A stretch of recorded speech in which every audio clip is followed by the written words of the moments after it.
cruising at 75 miles per hour on a completely clear stretch of the A40 motorway. No traffic ahead, no obstacles in the road. Suddenly, the car violently slams on the emergency brakes. The speed drops instantly, while the vehicles behind desperately swerve to avoid a fatal rear-end collision.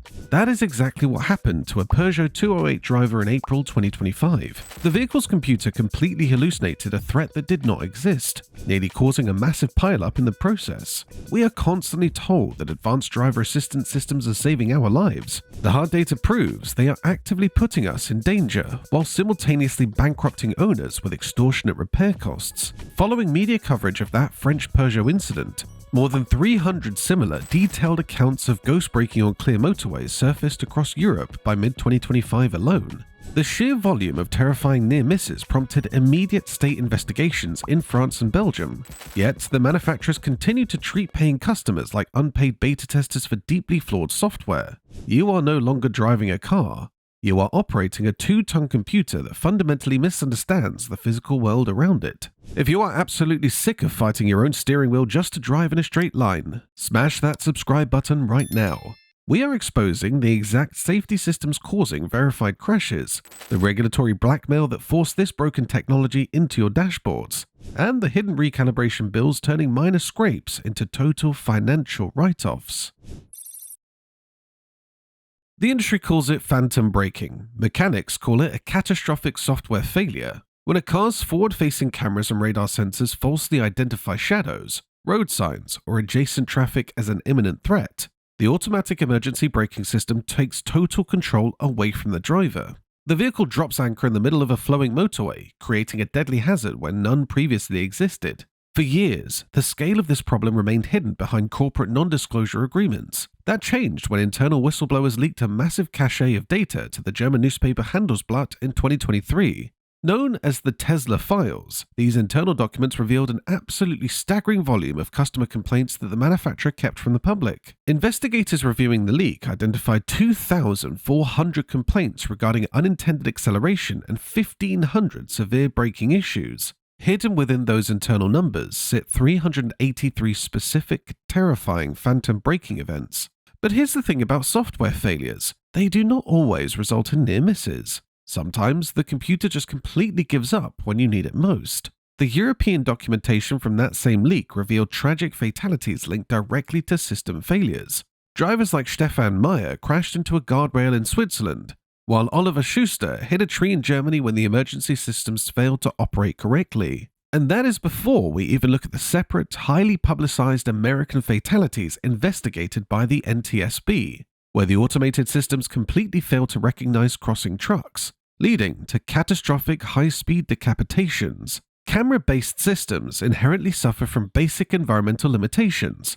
A low winter sun blinding the lens on a wet British B-road completely disables the system. Heavy rain distorts the image. A smear of road salt over the sensor blinds the radar. When the car cannot see, it either shuts off its safety nets entirely without warning you, or worse, it panics and hits the brakes. Relying on these fragile lenses to override human judgment proves to be a structural failure.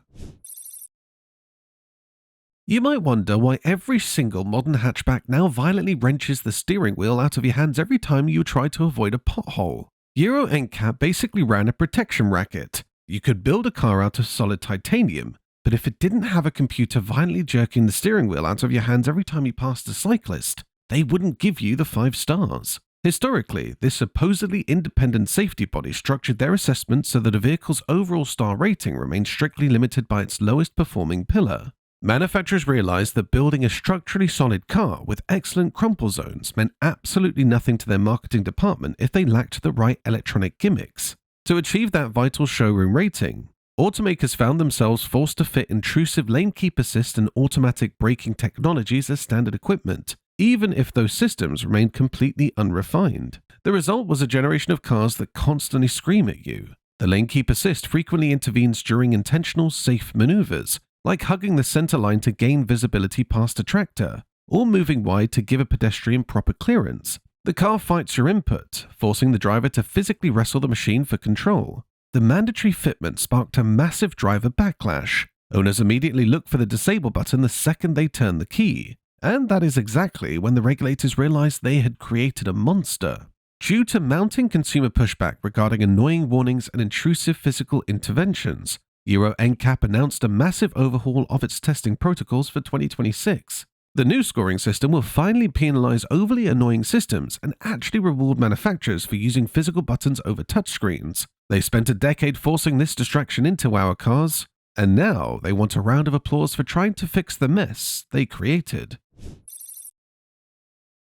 Which brings us to the most hated piece of legislation to hit British motorists in a generation: intelligent speed assistance. As of the 7th of July 2024, every single new car sold in a UK showroom must feature ISA technology. The vehicle constantly reads road signs and GPS data. When you creep 1 mile per hour over the limit, it sounds an aggressive audible alarm or physically restricts engine power by cutting the throttle. What nobody expected was just how badly this system would fail in the real world. ISA relies heavily on camera recognition, which frequently misinterprets the chaotic British environment. Official European Commission reports openly acknowledge that ISA cameras regularly confuse vehicle weight limit signs, like a 70 warning for heavy goods vehicles, for a 7 mile per hour speed limit.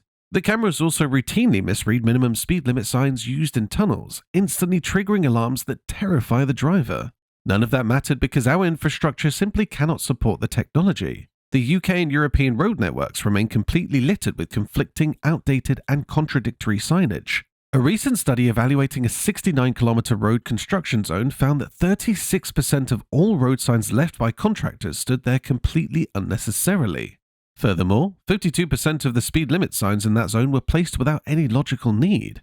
The government is forcing your car's computer to obey 20-mile-per-hour signs that a contractor forgot to take down 3 years ago, while a 44-ton lorry bears down on your rear bumper. The legislation forces your car to obey broken infrastructure, creating dangerous speed differentials on fast-moving roads. When the software governing your brakes and steering contains critical bugs, the manufacturers issue recalls. The sheer scale of these software failures proves the industry rushed unfinished products to market. In 2024, Tesla recalled nearly 700,000 Model 3 and Model Y vehicles after a faulty over-the-air software update caused unintended braking behavior and completely disabled vital safety alerts. Ford spent 2024 and 2025 issuing repeated, desperate recall campaigns for software updates that caused their rearview camera displays to crash and fail entirely while reversing.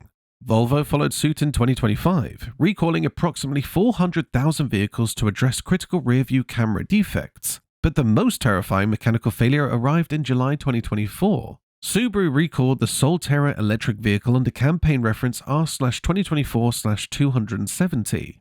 A software memory failure inside the forward recognition camera completely prevented the pre-collision system from activating.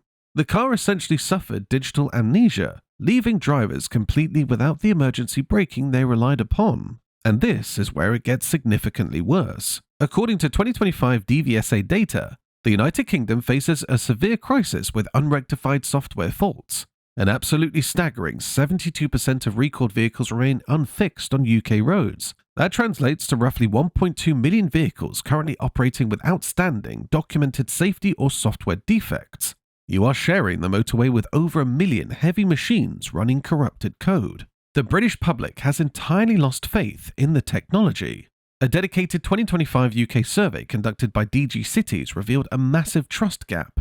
A full 25% of motorists remain deeply unhappy with their car's assistance features. 1 in 10 explicitly complain about system inaccuracy, while 40% stated dealerships provided insufficient information on how these intrusive systems actually work when handing over the keys. The numbers prove the engineering is going backwards. The 2025 JD Power Dependability Study showed vehicle problems reaching their absolute highest level since 2009. They recorded a massive 6% year-on-year increase in reported issues. But here's the thing the industry PR machines ignore. These 3-year-old cars from the 2022 model year were built during the absolute peak of the COVID-19 pandemic supply chain crisis. The manufacturers threw whatever microchips they could find into the dashboards, compounding a massive surge in software defects. The cars are not rusting, their brains are simply failing. All of this broken technology eventually hits your wallet. When these sensors fail, or when they require replacement after minor damage, the financial burden placed on UK drivers becomes truly staggering. The insurance industry relies on Thatcham Research and the BS 10125 standard to dictate repair protocols. Their insurance industry requirements explicitly state that any repair affecting vehicle geometry or sensor replacement mandates a strict, certified ADAS recalibration. You cannot simply bolt a new part onto the car. The computer must be mathematically aligned to the physical sensor using highly specialized dealership equipment. Let's look at the financial reality of a stone chip. Replacing a pre-2015 windscreen used to cost between £150 and £300 on a standard driveway. In 2025, replacing an ADAS-equipped windscreen costs between £700 and well over £1,500. The forward-facing camera demands expensive OEM glass to ensure optical clarity, and the static recalibration process alone adds £250 to £600 to the final invoice. The traditional minor front bumper scuff tells an even darker story. A local body shop respray that historically cost £200 to £400 now routinely lands between £1,000 and £2,500. The radar sensors mounted directly behind that thin plastic bumper must be completely replaced after an impact, followed by a dynamic road recalibration to ensure they track targets correctly. Even clipping a wing mirror against a narrow country lane hedge turns into a financial disaster. A £100 mirror replacement on an older car now demands £400 to £900, purely because the new plastic housing contains 360-degree parking cameras and blind spot monitoring sensors that require digital alignment. The result of tying fragile, expensive electronics to the outer impact zones of a car is entirely predictable. Thatcham Research reported in 2025 a massive 35% increase in vehicles under 5 years old being written off by insurers for relatively light physical damage. Perfectly good engines, flawless interiors, and straight chassis head straight to the scrapyard because replacing and calibrating the broken sensors costs more than the vehicle's remaining market value.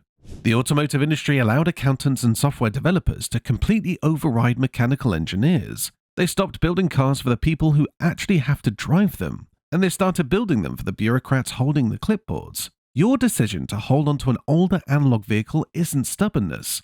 It is the only financially rational choice left in a market determined to sell you fragile electronics that cost thousands to repair and actively fights your inputs on the road. Every car kept running with physical buttons, hydraulic steering, and zero cameras is a massive victory against this deeply flawed paradigm. Which specific driving assist feature makes you most furious? Has your car ever phantom braked for a shadow, or tried to steer you into a ditch because it misread a white line? Drop your exact make, model, and the failure you experienced in the comments below. We are documenting the exact systems the manufacturers refuse to fix, one owner at a time.